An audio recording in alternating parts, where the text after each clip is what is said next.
And some of them are going to sound like, well, you've heard it before, but it's worth re-emphasizing. I think the first is you need to work, depending upon how well you want to do, and particularly if you're starting a company, you need to work super hard. So what does super hard mean? Well, when my brother and I were starting our first company, instead of getting an apartment, we just rented a small office and we slept on the couch. And we showered at the YMCA, and we're so hot up we had just one computer. So the website was up during the day, and I was coding at night, 7 days a week, all the time. And I sort of briefly had a girlfriend in that period, and in order to be with me, she had to sleep in the office. So work hard, like every waking hour. That's the thing I would say particularly if you're starting a company. And I mean, if you do simple math, you say like, okay, if somebody else is working 50 hours and you're working 100, you'll get twice as much done in the course of a year as the other company. The other thing I'd say is that if you're creating a company or if you're joining a company, the most important thing is to attract great people. So either join a group that's amazing, that you really respect, or if you're building a company, you've got to gather great people. I mean, all a company is a group of people that have gathered together to create a product or service. And so depending upon how talented and hardworking that group is, and the degree to which they're focused cohesively in a good direction, that will determine the success of the company. So do everything you can to gather great people if you're creating a company. Then I'd say focus on signal over noise. A lot of companies get confused. They spend money on things that don't actually make the product better. So, for example, at Tesla, we've never spent any money on advertising. We put all of the money into R&D and manufacturing and design to try to make the car as good as possible. And I think that's the way to go. So for any given company, just keep thinking about, are these efforts that people are expending, are they resulting in a better product or service? And if they're not, stop those efforts. And then the final thing is to sort of don't just follow the trend. So you may have heard me say that it's good to think in terms of the physics approach, or first principles, which is rather than reasoning by analogy, you boil things down to the most fundamental truths you can imagine, and you reason up from there. And this is a good way to figure out if something really makes sense, or if it's just what everybody else is doing. It's hard to think that way. You can't think that way about everything. It takes a lot of effort. But if you're trying to do something new, it's the best way to think. And that framework was developed by physicists to figure out counterintuitive things like quantum mechanics. So it's really a powerful method. Anyway, so that's, and then I think that the final thing I would encourage you to do is, now is the time to take risk. You don't have, you don't have kids. Your obligation. Well, sorry, probably don't have kids.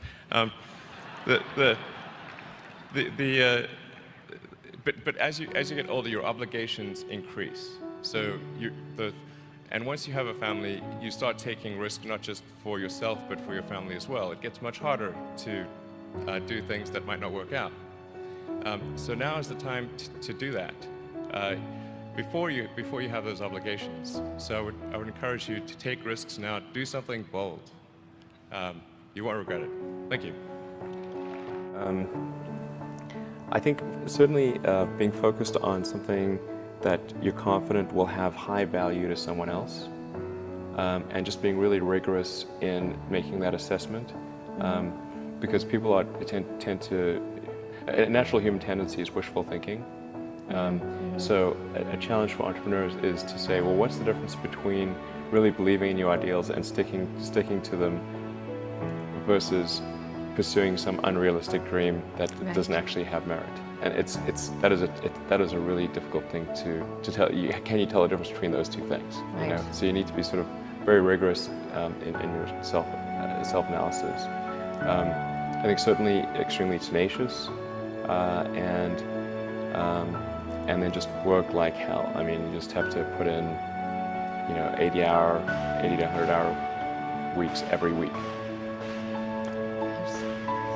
And then all those things improve the odds of success. Okay.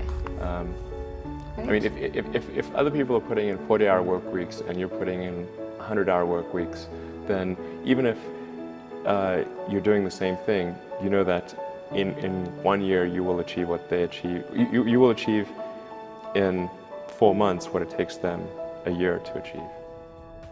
And then I think it's also important to reason from first principles rather than by analogy. So the normal way that we conduct our lives is we reason by analogy. We're doing this because it's like something else that was done, or it's like what other people are doing. Me too type ideas.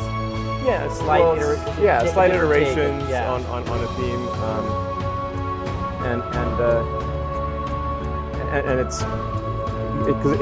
kind of mentally easier to reason by analogy rather than from first principles. But by first principles is kind of a physics way of looking at the world, and what that really means is you kind of boil things down to the most fundamental truths and say, okay, what are we sure is true, or as sure as possible is true, and then reason up from there. That takes a lot more mental energy. But example of that, like what's one thing you've done that on was worth for you? Sure. So somebody could say, and in fact people do, that battery packs are really expensive, and that's just the way they'll always be, because that's the way they've been in the past. You're like, well, no, that's pretty dumb, because if you applied that reasoning to anything new, then you wouldn't be able to ever get to that new thing. Right. It's like you can't say, horses, nobody wants a car because horses are great and we're used to them and they can eat grass and there's lots of grass all over the place, and there's no gasoline that people can buy, so people are never going to get cars. Right. People did say that, and for batteries, they would say, it's going to cost, historically it's cost $600 per kilowatt hour, and so it's not going to be much better than that in the future. And you say, no, okay, well, what are the batteries made of? So first principles would be to say, okay, what are the material constituents of the batteries? Mm-hmm. What is the spot market value of the material constituents? So you can say, okay, it's got cobalt, nickel, aluminum, carbon, and some polymers for separation, and a steel can. So break that down on a material basis and say, okay, what if we bought that in the London Metal Exchange, what would each of those things cost? Like, it's like $80 per kilowatt hour. Mm-hmm. So clearly, you just need to think of clever ways to take those materials and combine them into the shape of a battery cell, and you can have batteries that are much, much cheaper than anyone realizes. First of all, I'd say starting a business is not for everyone.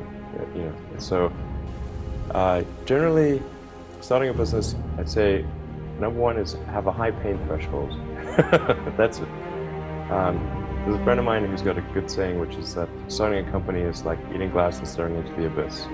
Okay, that's generally what happens, because when you first start a company, there's lots of optimism and things are great, and then so happiness at first is high. Then you encounter all sorts of issues, and happiness will steadily decline, and then you'll go through a whole world of hurt. And then eventually, if you succeed, and in most cases you will not succeed, and Tesla almost didn't succeed, came very close to that. Then if you succeed, then after a long time you'll finally get back to happiness. I think too is you've got to make sure that whatever you're doing is a great product or service. It has to be really great. And I go back to what I said earlier. If you're a new company, unless it's like some new industry or new market that if it's an untapped market, then you have more ability to,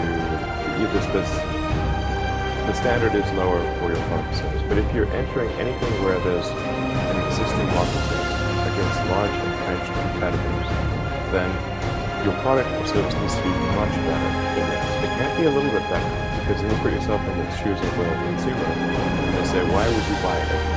Where can you buy the trusted brand unless there's a big difference? So a lot of times, entrepreneur will come up with something which is only slightly better.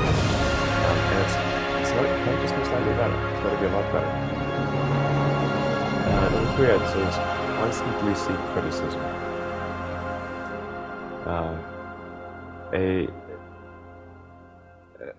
A well thought out critique of whatever you're doing is as valuable as gold.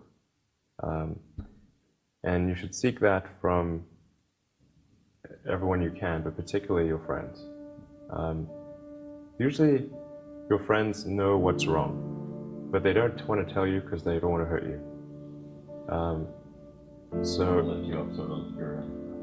So they'll say, oh, I want to encourage my friend, so I'm not going to tell him what I think is wrong with his product. Yeah. It doesn't mean your friends are right, but very often they are right. And you at least want to listen very carefully to what they say. And to everyone, you're looking for, basically, you should take the approach that you're wrong. That you, the entrepreneur, are wrong. Your goal is to be less wrong. I think successful entrepreneurs probably come in all sizes, shapes, and flavors. I'm not sure there's any one particular thing. For me, some of the things I've described already, I think, are very important. I think really an obsessive nature with respect to the quality of the product is very important. So being obsessive compulsive is a good thing in this context.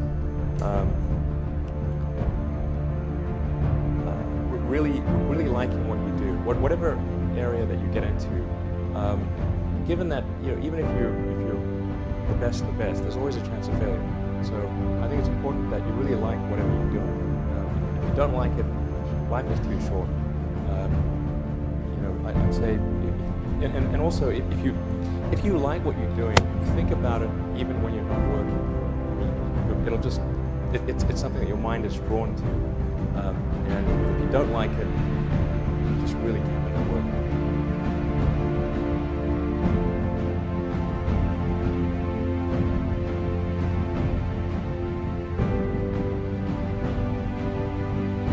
That third failure in a row, did you think, I need to pack this in? Never. Why not? I don't ever give up. I mean, I'd have to be dead or completely incapacitated. 8 weeks later, Musk met the company on another flight. We have liftoff. And this time around, everything worked. Perfect. If that fourth launch hadn't worked, that would have been it. We would have not had the resources to mount it.